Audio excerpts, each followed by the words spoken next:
रामकृष्ण हरी. श्री स्वामी समर्थ मित्रांनो, धनत्रयोदशीला घ्या या 7 अनमोल वस्तू ज्यांच्या पुढे सोने चांदी सुद्धा फिके आहेत.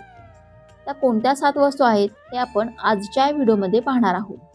पण त्याआधी व्हिडिओमध्ये पुढे जाण्याआधी चॅनेलवरती नवीन असाल तर सबस्क्राईब करा आणि व्हिडिओला लाईक करून कमेंटमध्ये ओम नमो भगवते वासुदेवाय नमः किंवा रामकृष्ण हरी नक्की लिहा. धार्मिक मान्यतेनुसार धनत्रयोदशीला केल्या जाणाऱ्या खरेदीचा उद्देश हाच असतो की आपण त्याद्वारे आपल्या धनसंचयामध्ये भर घालावी. सध्याचे सोन्या चांदीचे भाव पाहता प्रत्येकाला सोने चांदी खरेदी करणे शक्य होत नाही. पण सोनंच कशाला, काही गोष्टी तर अशाही आहेत की ज्या सोन्यापेक्षाही मौल्यवान आहेत. आपण त्यांची किंमत पैशांमध्ये करू शकत नाही. आणि या वस्तू साक्षात देवांचे वैद्य भगवान धन्वंतरी यांना देखील प्रिय आहेत.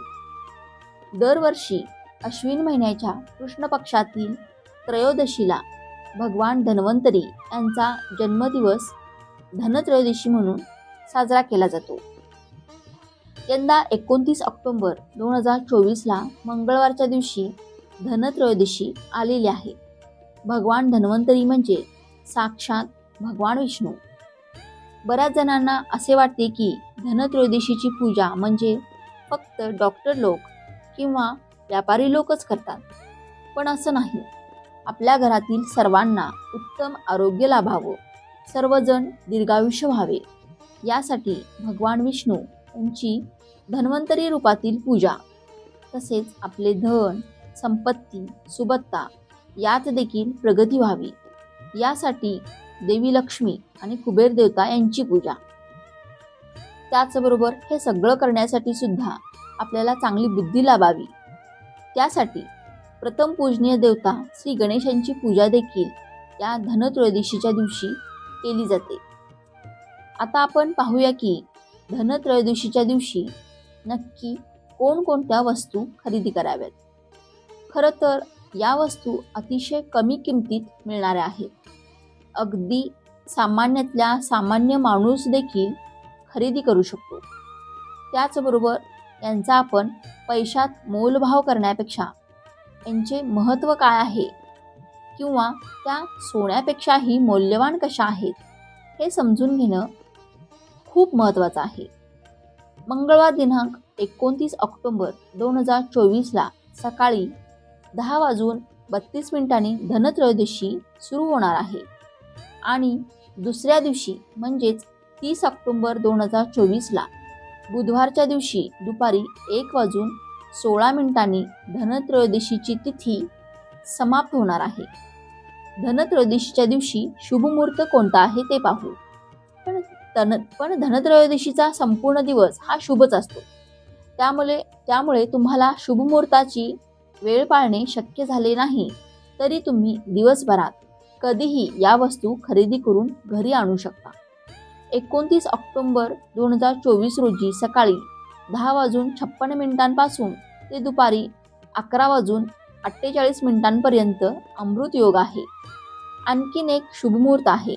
दुपारी 3:13 ते 4:39 शुभमुहूर्त. तसेच रात्री 7:39 ते रात्री 9:14 आणि रात्री 10:48 ते रात्री 1:56 पुन्हा अमृत योग आहे. या काळामध्ये तुम्ही तुमच्या वह्या असतील किंवा या वस्तू असतील तर तुम्ही नक्की खरेदी करून आणू शकता. यातील पहिली वस्तू आहे ती म्हणजे विड्याची पानं, ज्यांना आपण खाऊची पानं किंवा नागवेलीची पानं या नावाने सुद्धा ओळखतो. धनत्रयोदशी असो किंवा लक्ष्मीपूजन असो, त्या दिवशी आपण मंगल कलशाची स्थापना करतो आणि मंगल कलश यामध्ये आपण विड्याची पानं किंवा आंब्याची पानं हे चैतन्याचे प्रतीक म्हणून लावत असतो.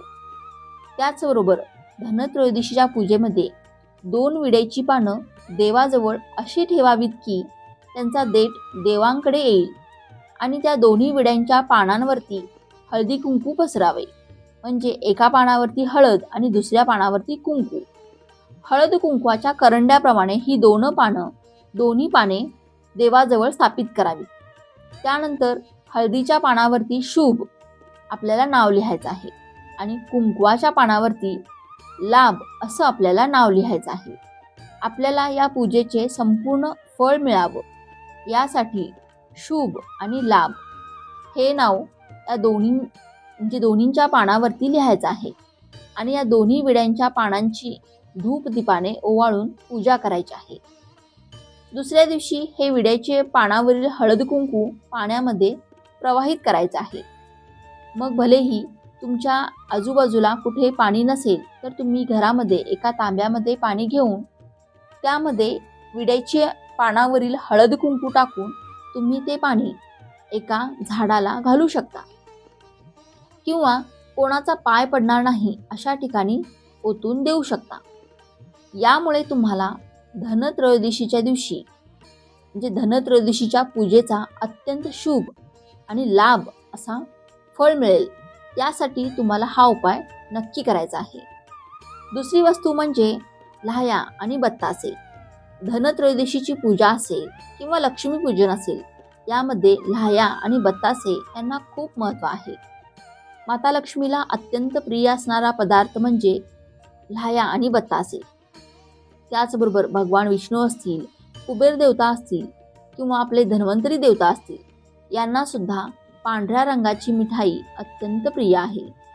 त्यामुळे लाह्या आणि बत्तासे आपण नक्की खरेदी करावे आणि यामुळे आपल्या घरामध्ये माता लक्ष्मीचं आगमन होतं आणि आपल्या संपूर्ण कुटुंबाची भरभराट होते. लाह्या या तांदळाच्या खरेदी करायच्या आहेत. लक्ष्मी प्राप्तीसाठी एक अत्यंत महत्त्वाची गोष्ट किंवा पदार्थ तर ते आहेत लाह्या आणि बत्तासे. नक्की खरेदी करा. त्यानंतरची तिसरी महत्त्वाची वस्तू किंवा पदार्थ ते म्हणजे धने. अख्खे धने. धने म्हणजे ज्यापासून कोथिंबीर तयार होते असे धने. आपले धने हे आपल्याला खरेदी करायचे आहेत. अख्खे धने खरेदी करायचे आहेत. तुमच्या घरी अगोदरच धने उपलब्ध असतील तरीही आपल्याला धनत्रयोदशीच्या दिवशी धने हे नक्की खरेदी करून आणायचे आहे. धने म्हणजे धन. या दिवशी आपल्याला नक्की खरेदी करून आणायचे आहे. त्याचबरोबर या दिवशी धने आणि गूळ यांचा नैवेद्य देवाला दाखवला जातो. त्यानंतर आपण तो प्रसादाच्या स्वरूपात सुद्धा खायचा असतो. त्यानंतर दुसऱ्या दिवशी तुम्ही हे धने स्वयंपाकासाठी वापरू शकता. फक्त हे धने आपण इतरांना कोणालाही देऊ नये. त्यानंतरची पुढची महत्त्वाची वस्तू म्हणजे मातीच्या पंत्या. जरी आपल्याकडे गेल्या दिवाळीच्या मातीच्या पंत्या उपलब्ध असल्या तरीही 5 का होईना मातीच्या पंत्या नक्की खरेदी कराव्यात. कारण माता लक्ष्मीला मातीच्या वस्तू अत्यंत प्रिय आहेत. बघा, दिवाळीत देखील लक्ष्मीपूजनामध्ये माता लक्ष्मीची मूर्ती ही मातीचीच असते. त्यानंतरची पुढची महत्त्वाची वस्तू किंवा पदार्थ ते म्हणजे मीठ. खडे मीठ, ज्याला आपण समुद्री मीठ म्हणतो, तसे मीठ किंवा बारीक मिठाचे पाकीट तुम्ही नक्की खरेदी करावे. यानंतर त्या मिठाचा वापर आपल्याला पूजेमध्ये करायचा आहे. म्हणजे धनत्रयोदशीच्या पूजेमध्ये आणि लक्ष्मीपूजनामध्ये हे मीठ पूजेसाठी वापरायचे आहे. मातीच्या भांड्यामध्ये हे मीठ पुजावयाचे आहे. म्हणजे पूजेमध्ये आपण जे मातीचे सुगड वापरतो त्यामध्ये हे मीठ भरून ते पूजेमध्ये ठेवायचे आहे. त्यानंतर ते मीठ स्वयंपाकघरामध्ये आपण स्वयंपाकासाठी वापरू शकतो.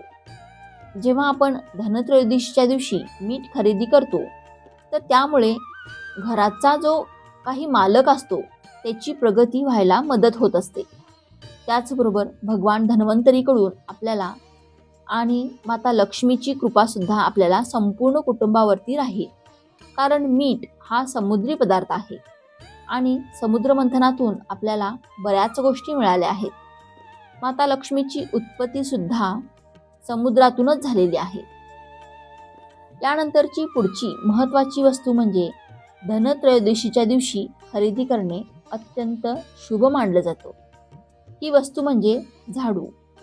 आपण दिवाळीला जे लक्ष्मीपूजन करतो त्यामध्ये खरा मान आहे तो म्हणजे झाडू.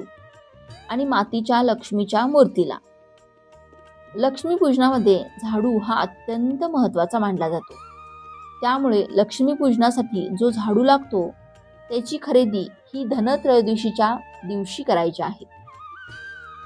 त्यानंतरची पुढची महत्त्वाची अजून एक दोन महत्त्वाच्या वस्तू या धनत्रयोदशीच्या दिवशी तुम्ही नक्की खरेदी करून आणू शकता. या वस्तू तुम्ही खरेदी केल्यामुळे तुमच्या धनसंचयामध्ये वाढ होईल. माता लक्ष्मीचं आगमन तुमच्या घरामध्ये होईल आणि तुमची आर्थिकदृष्ट्या प्रगतीसुद्धा होईल. तर ती वस्तू आहे मातीची चूल. जरी आपल्याकडे चूल वापरली जात नाही तरी आपण महिलांची हौस म्हणून किंवा जुन्या काळाची आठवण म्हणून बऱ्याच महिला आपल्या स्वयंपाकघरामध्ये एक छोटीशी मातीची चूल अवश्य ठेवतात. आणि त्यानिमित्ताने मंगळवार असेल किंवा शुक्रवार असेल तर तेव्हा अन्नपूर्णा देवीसोबत चुलीची सुद्धा पूजा होते. तुम्हाला सुद्धा ही मातीची चूल घ्यायची असेल तर दिवाळीच्या वेळेला जे काही मातीच्या पणत्या किंवा मातीची भांडी भेटतात त्या ठिकाणी तुम्हाला ही चूल भेटून जाईल. आणि त्यानंतर लक्ष्मीपूजनामध्ये या चुलीची पूजा झाल्यानंतर प्रत्येक मंगळवार किंवा शुक्रवारी तुम्ही तुमच्या गॅस ओट्यावरती म्हणजे गॅसच्या बाजूला गॅस शेगडीच्या बाजूला या चुलीची पूजा आता अन्नपूर्णासोबत करू शकता.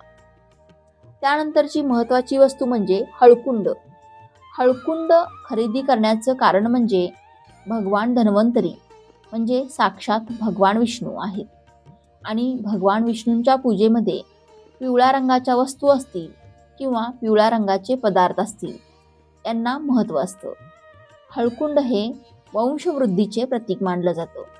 त्यामुळे तुम्ही जर हळकुंड खरेदी केलं तर ते लेकूरवाळे हळकुंड खरेदी करावे.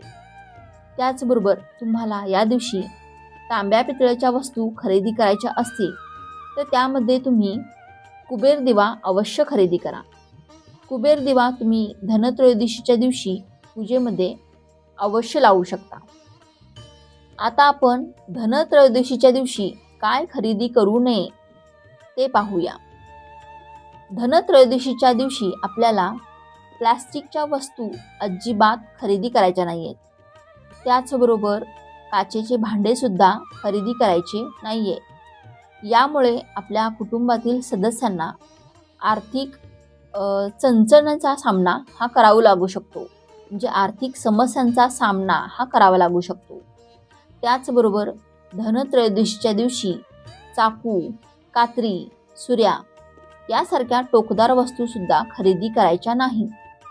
या दिवशी तुम्ही स्टीलची, ॲल्युमिनियमची सुद्धा भांडी खरेदी करायची नाही आहेत. धनत्रयोदशीच्या दिवशी लोखंडाच्या वस्तू अजिबात खरेदी करायच्या नाही आहेत. धनत्रयोदशीला लोखंडी वस्तू खरेदी केल्या तर कुबेर देवता आपल्यावरती क्रोधित होतात आणि आपल्याला पूजेचे फळ मिळत नाही. त्याचबरोबर धनत्रयोदशीच्या दिवशी भलेही तुम्ही कोणतीही वस्तू खरेदी करायची झाली नाही तुम्हाला, पण नकली दागिने जे आहेत तर ते अजिबात खरेदी करू नका. कारण त्यामध्ये सुद्धा बऱ्याच वेळेला लोखंडाचा वापर हा सुद्धा होत असतो. त्यामुळे हे सुद्धा तुम्हाला टाळायचं आहे. आता दिवाळी म्हटलं की आपण नवीन कपडे खरेदी करतो. तर त्यामध्ये आपण धनत्रयोदशीच्या दिवशी काळ्या रंगाचे कपडे अजिबात खरेदी करू नका. भले तुम्हाला काळ्या रंगाचे कपडे खरेदी करायचे असतील तर ते तुम्ही धनत्रयोदशीच्या अगोदर तुम्ही करू शकता. मात्र धनत्रयोदशीच्या दिवशी काळ्या रंगाचे कापड किंवा काळ्या रंगाची वस्तू खरेदी करण्याची चूक अजिबात करू नका. एक चांगला सणवार आहे, लक्ष्मी आगमनाचा दिवस आहे आणि त्या दिवशी काळा रंग खरेदी करणं म्हणजे थोडक्यात निषेध या अर्थाने आपण त्याला मानतो. त्यामुळे काळा रंग हा खरेदी करू नका. जर तुम्हाला हा माहितीपूर्ण व्हिडिओ उपयुक्त वाटला असेल तर व्हिडिओला एक लाईक नक्की करा आणि चॅनेलला सबस्क्राईब करून आम्हाला प्रोत्साहित करा. तसेच हा व्हिडिओ संपूर्ण पाहिल्याबद्दल आपणा सर्वांचे मनापासून आभार. धन्यवाद. श्री स्वामी समर्थ. रामकृष्ण हरी. जय श्रीराम. जय श्री कृष्ण. जय माता लक्ष्मी.